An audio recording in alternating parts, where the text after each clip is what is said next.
আজকে রয়েছে পটুয়াখালীতে।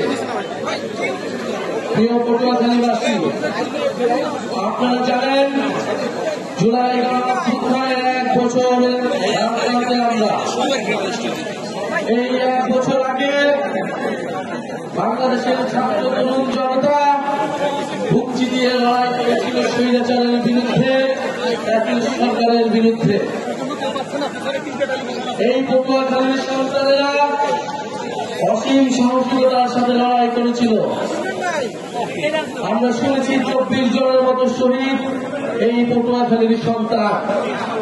আজকের এই পথসভা থেকে আমরা সেই সকল শহীদদেরকে শ্রদ্ধার সাথে স্মরণ করছি, তাদের রুহের মাগফিরাত কামনা করছি এবং আরো স্মরণ করছি পটুয়াখালীর আহত যোদ্ধাদের, পটুয়াখালীর জুলাই যোদ্ধাদের।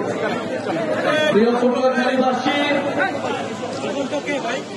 আমরা জনগণের ঘরে যাচ্ছি, আপনাদের দ্বারে এসেছি আপনাদের দুঃখ দুর্দশার কথা শুনতে, জাতীয় নাগরিক পার্টির স্বপ্নের কথা বলতে এবং আগামীর বাংলাদেশ আপনারা আমরা একসাথে মিলে কিভাবে তৈরি করতে পারি সেই রূপরেখা তৈরি করতে আমরা পুরো পটুয়াখালী আজকে প্রদক্ষিণ করেছি। পটুয়াখালীর রাস্তায় রাস্তায় আমরা হেঁটেছি, স্লোগান দিয়েছি, মানুষের সাথে সাক্ষাৎ করেছি, মোলাকাত করেছি। আমরা দেখেছি পটুয়াখালীর রাস্তাগুলো কিরকম, পটুয়াখালীর মানুষের জীবনযাত্রা কিরকম, পটুয়াখালীর মানুষের দুঃখ দুর্দশা কিরকম। পটুয়াখালী উপকূলীয় অঞ্চল, বাংলাদেশের ভবিষ্যৎ হচ্ছে এই সমুদ্র অঞ্চল, উপকূলীয় অঞ্চল। আমাদের আগামী দিনে জলবায়ু পরিবর্তন থেকে শুরু করে আমাদের সমুদ্র শক্তি সবকিছু নির্ভর করছে এই উপকূলীয় অঞ্চলগুলোর মধ্যে। তারপরে এই উপকূলীয় অঞ্চলগুলো যে গুরুত্ব পাওয়া দাবিদার রাখে, সেই গুরুত্ব এই পটুয়াখালী কখনোই পায়নি। আমরা চাই আগামী দিনে এই পটুয়াখালী এই উপকূলীয় অঞ্চলগুলো শক্তিশালী ঘাঁটি হিসেবে গড়ে তুলতে হবে। পটুয়াখালীর শিক্ষা স্বাস্থ্য ব্যবস্থা উন্নত করতে হবে। প্রিয় পটুয়াখালীবাসী, গণঅভ্যুত্থানের পরে আমরা বলেছিলাম যে মাফিয়া দুর্নীতিবাদ সিস্টেম, সেই সিস্টেমের বদল ঘটাতে হবে, কিন্তু আমরা দেখছি সেই সিস্টেমকে পাহারা দেওয়ার জন্য নতুন দলের আবির্ভাব ঘটেছে। সেই সিস্টেম, সেই চাঁদাবাজি, সেই দুর্নীতিকে আগে আরেকটা দল পাহারা দিত, এখন নতুন আরেকটি দল পাহারা দিচ্ছে। সেই সিস্টেম চাঁদাবাজিকে আরেকটি দল এখন টিকিয়ে যাচ্ছে।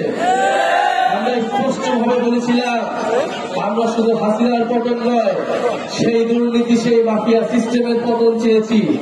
আমরা এই জন্য বুঝেছিলাম ফ্যাসিবাদী ব্যবস্থার বিলোপ এবং নতুন রাজনৈতিক বন্দোবস্ত প্রতিষ্ঠা করতে হবে। প্রিয় সংগ্রামী বন্ধুগণ, সেই নতুন বন্দোবস্ত প্রতিষ্ঠার লড়াই আমরা এখন নেমেছি।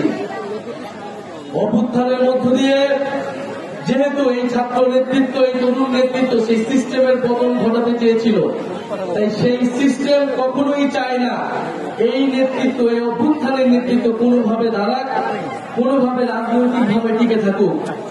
সেই অভ্যুত্থানের সময় থেকে আজ পর্যন্ত আমাদের বিরুদ্ধে ষড়যন্ত্র চলমান রয়েছে।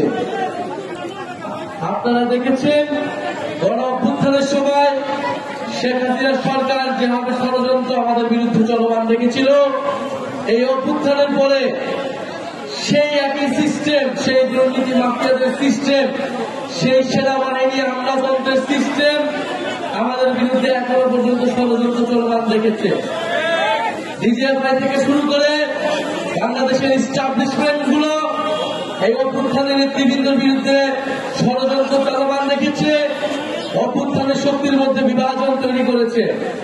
আমরা বলেছিলাম শত্রু বাংলাদেশের